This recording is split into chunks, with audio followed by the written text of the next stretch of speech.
Hello and welcome to another video. I'm super excited today because I'm sharing 4 new tangles with you that I have deconstructed. I've been working on my book Mystical Tangles, which is going to be the first in a series called The Traveling Tangler.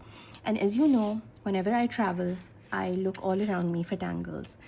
And sometimes they look for me because ever since I've become a CZT, I've just been seeing patterns all around me. In all the different countries that I've visited, I feel like each culture has something to teach us and something to share with us. And so in this video, I'm going to share a few tangles that will be in my upcoming book called Mystical Tangles. And these are all tangles that I've deconstructed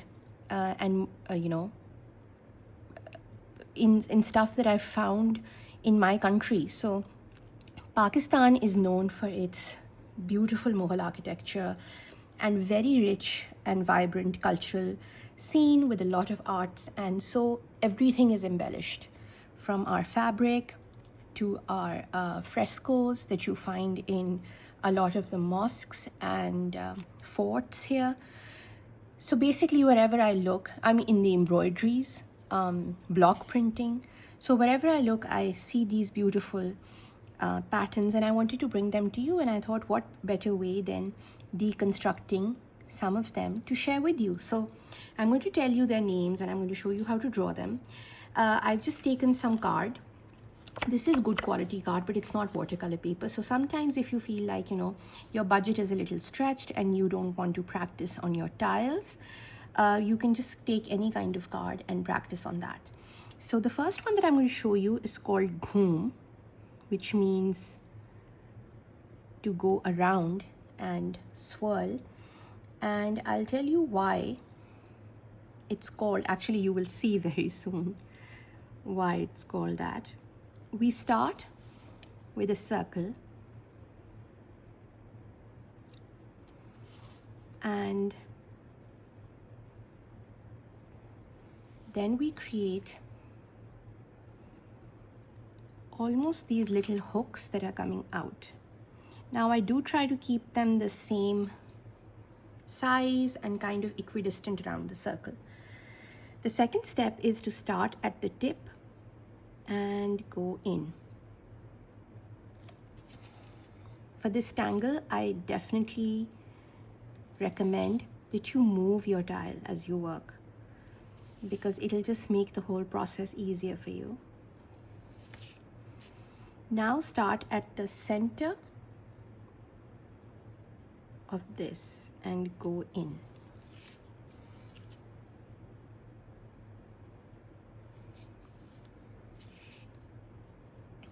You can choose to make it end in a point, or you can give a little bit of space like that. And that's it. Very simple. And this is Ghoom. And if you want to shade it, I like adding a little bit of shading under here. You can also add a little bit of shading here. And I'm doing it a little darker than I normally would, so that you can kind of see it on camera.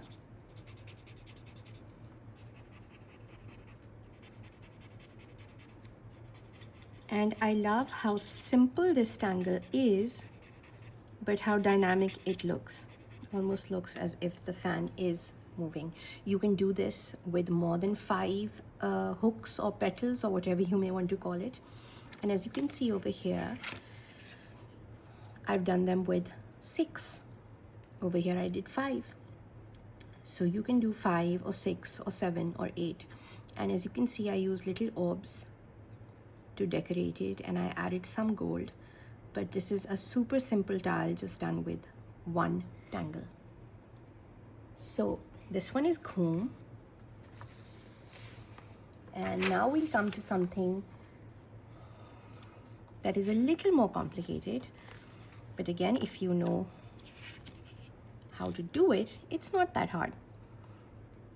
This one is called Darvesh. And if you know, Darvesh are found at Sufi saints' shrines, in multiple countries that have Sufi shrines. So you'll find them in Turkey, a lot of them actually in Turkey. And so what this looks like from the top is the dress of a whirling dervish. And as you can see, the spokes that I'm creating, I'm starting along the circle.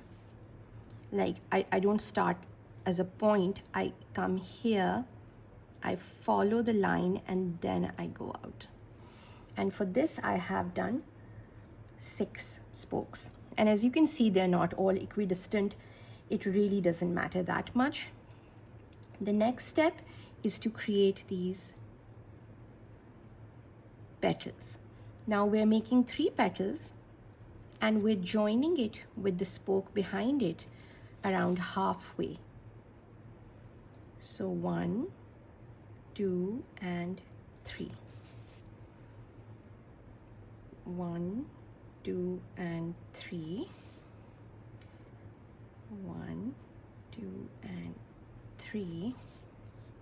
Just like that.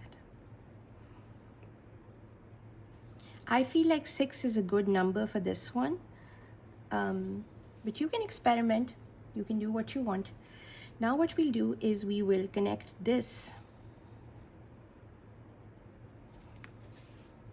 to the flower that's coming out, almost like an extension of this. After that, we are going to go in and start a little bit out from the center and create this petal like that. So you start from here and you go in. Again, start from there and go in. You can choose to skip this one if you want, if you like the simpler version better. And I love adding auras. I feel like it really elevates the tangle. So I'm just tracing the lines that I've made earlier.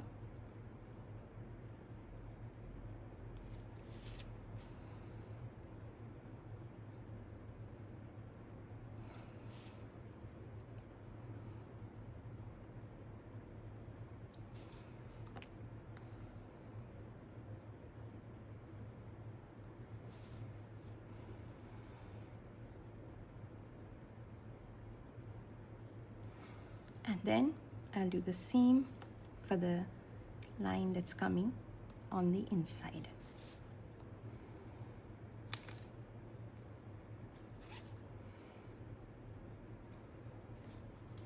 And if you want, you can color this part in. If you want to shade it, I would suggest following this line like that.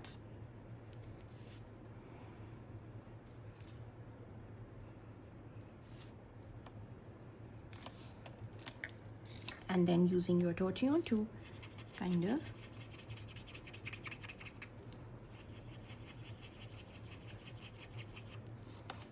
blend it in. I've always been very hesitant about shading, but Zentangle has taught me that adding this detail sometimes in a way that just makes sense to you, you don't have to follow a light source or anything, will completely elevate your tangle. So this one is Dervish. I really hope you like these tangles and that you play with them. Okay, so now let's move on to one that is called Moar. And Moar means peacock in my language, Urdu. And no matter how much I practice this is a little hard for me to do also. So you start with this spiral, and then we kind of come out and like that. That's the kind of shape you want. What I usually do is I kind of go in too much and then come out. So just try to make sure this line is very close. Now this is the body of the swan and that's our head. And this is the most challenging part, just getting the body and the head right. Then we make 2 lines like that, and then following this tail, we add some feathers.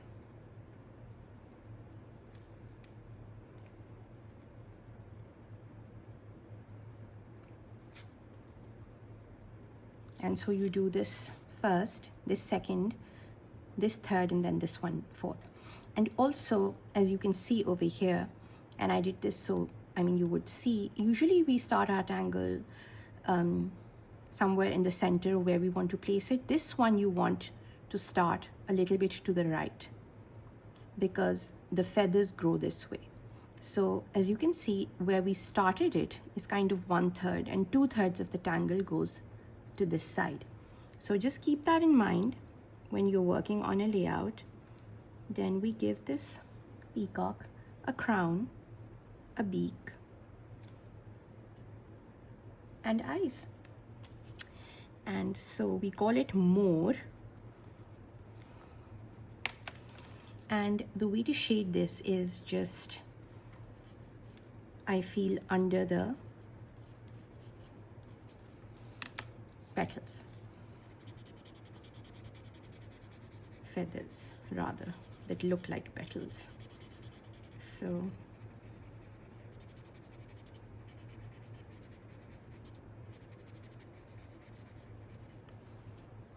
I feel that's how you should shade it, but obviously you can do anything that you want.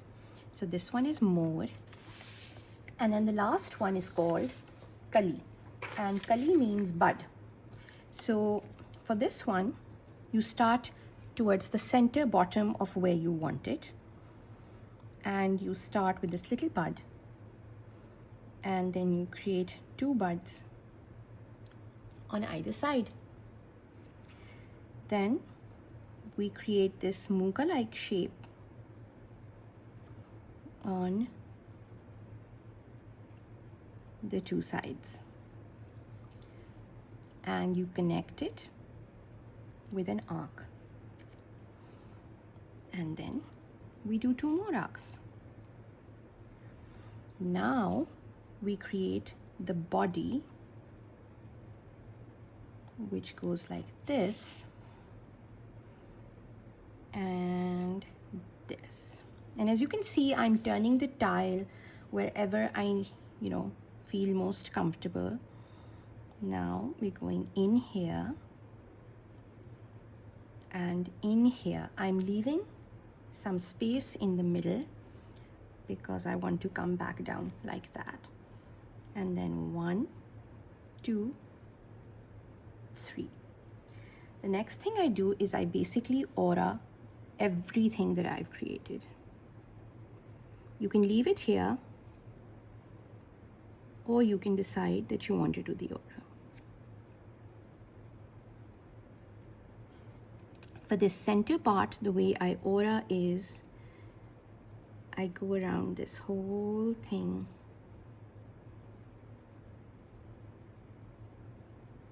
like that.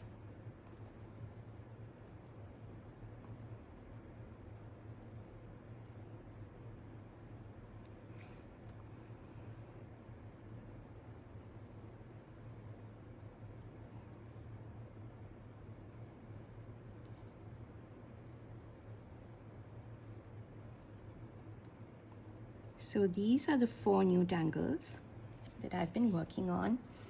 I really hope you like them and that you enjoy working with them. This one's Kali.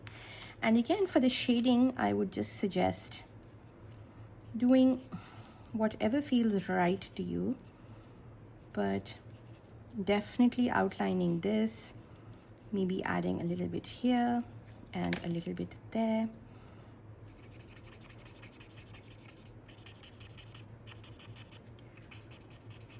Again, I'm being a little heavy-handed with the graphite because I want that it should be visible to you on camera. Your shading can be as light as you would like to have it. And this one's Kali. So here are these tangles. I will have many more in my book, Mystical Tangles, and I will also share all of my inspiration, all the truck art images, all our beautiful textiles. So I hope that you will enjoy the book once it comes out later this year. But for now, here are our tangles. I'll see you in my next video. Bye-bye.